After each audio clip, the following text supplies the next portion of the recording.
বিসমিল্লাহির রহমানির রহিম। সুধীবৃন্দ, আসসালামু আলাইকুম। আমি ব্রিগেডিয়ার জেনারেল মোহাম্মদ জহুরুল আলম। আমার ইউটিউব চ্যানেল জহুরস ভয়েসে আপনাদের স্বাগত জানাচ্ছি।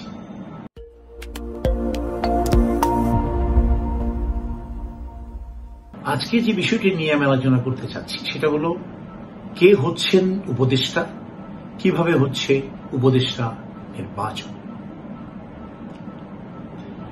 সম্প্রতি নিয়োগপ্রাপ্ত এক বা একাধিক উপদেষ্টা নিয়ে মিডিয়ায় যেন ঝড় উঠেছে।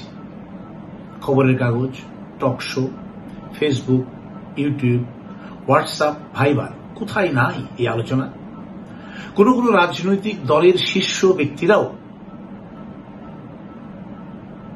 তাদের নিয়োগ নিয়ে অসন্তোষ প্রকাশ করেছে। এমনকি ছাত্র জনতার পক্ষেও কেউ কেউ এই নিয়োগে তাদের ক্ষুব্ধ প্রতিক্রিয়া ব্যক্ত করেছে। তবে সরকার এসব প্রচার প্রচারণায় কোন রিয়াকশন বা প্রতিক্রিয়া ব্যক্ত করেননি। আবার উক্ত উপদেষ্টাও এসব আলোচনায় বা সমালোচনার বিষয়ে তেমন কোন স্পষ্ট বক্তব্য দেননি।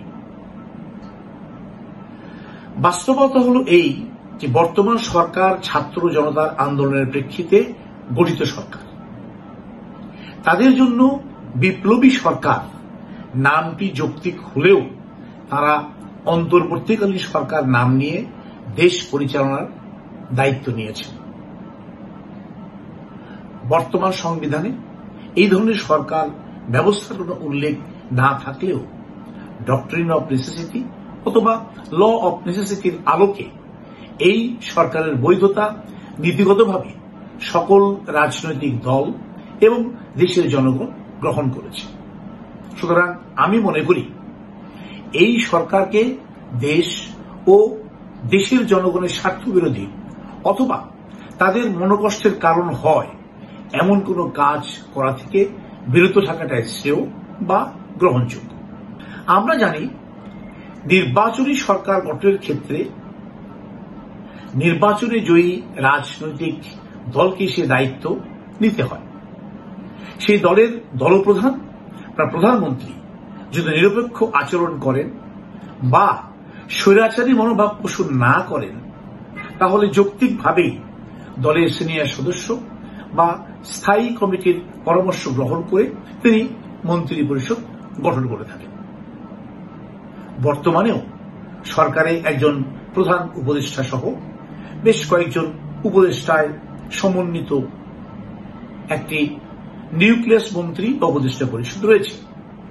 সুতরাং উক্ত নিউক্লিয়াস পরিষদ তাদের মধ্যে আলোচনা করেই নতুন উপদেষ্টা নিয়োগ হচ্ছে, এটাই স্বাভাবিক নিয়মে আমরা ধরে নিয়েছি। সেক্ষেত্রে কারো নাম আলোচনার পূর্বে সাধারণত সরকার তাদের বিভিন্ন সংগঠনের মাধ্যমে সম্ভাব্য নিয়োগযোগ্য নতুন উপদেষ্টা বা উপদেষ্টাগণের শিক্ষাগত বিষয়, কাজের অভিজ্ঞতা, অফিস বা সংগঠন পরিচালনার দক্ষতা, রাজনৈতিক মতাদর্শ, ধর্মীয় মনোভাব এবং জনগণের নিকট গ্রহণযোগ্যতা ইত্যাদি বিষয়গুলো সম্পর্কে তথ্য সংগ্রহ করে থাকেন। সুতরাং এত সব পদক্ষেপের পর বিতর্কিত বা জনমনে সামান্য হলেও ক্ষোভের সূত্রপাত সৃষ্টি করে এমন ব্যক্তি বা ব্যক্তিবর্গকে উপদেষ্টা হিসেবে নিয়োগ দেওয়ার কোনো সুযোগ নাই।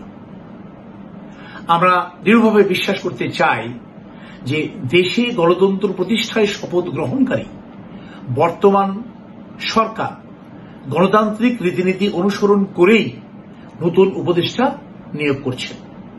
কোনোভাবেই কারো একক ডিসিশন বা কারো ব্যক্তিগত ইচ্ছায় এবং সুপারিশে উপদেষ্টা নিয়োগ হচ্ছে না।